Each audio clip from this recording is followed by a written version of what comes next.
pojačava fizički kontakt i dopušta da traje duže.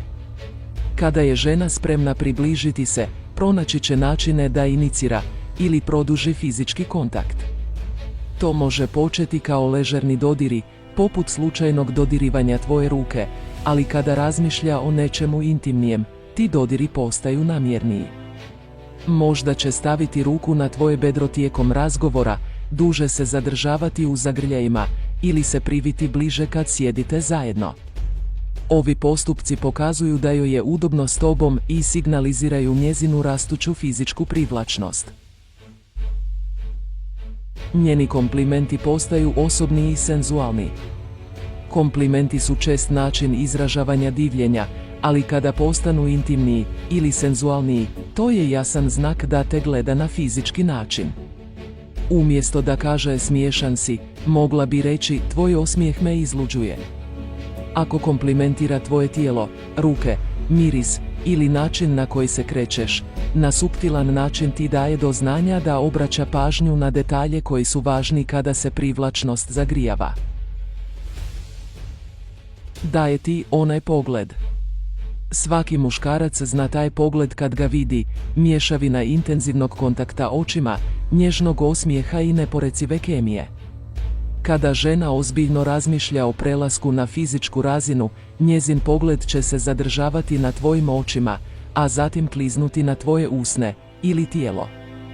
To nije samo povremeno promatranje, već neizgovorena pozivnica. Ako primijetiš da ti često daje takav pogled, jasno ti daje doznanja svoj interes.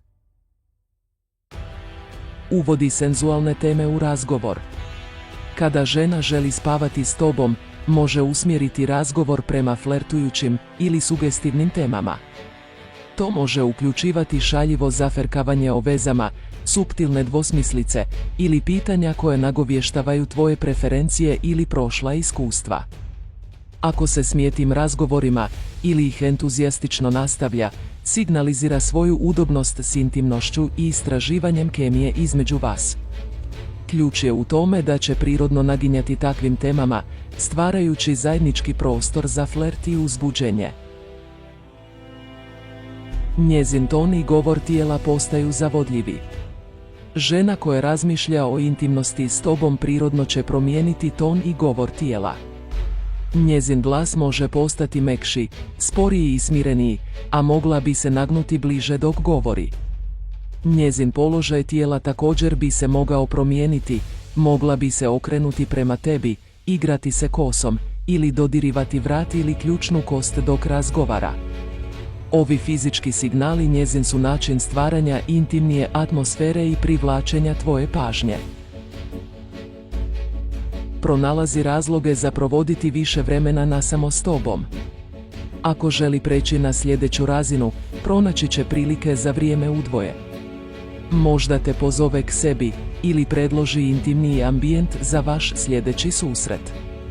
Ako stalno pronalazi načine da produži vaše zajedničko vrijeme ili predlaže aktivnosti koje uključuju samo vas dvoje, to je znak da želi izgraditi intimniju povezanost. Obrati pažnju na njezinu energiju kada ste sami, ako postane razigranija ili koketnija, vjerojatno se nada da će se stvari razviti. Testira granice kroz razigrani fizički kontakt. Na kraju, žena koja razmišlja o fizičkoj intimnosti često će suptilno testirati granice. Možda će slučajno dotaknuti tvoju ruku da vidi kako ćeš reagirati ili se približiti da procijeni tvoju udobnost. Ako je razigrana, možda će te zadirkivati laganim dodirima ili se naginjati bliže tijekom razgovora.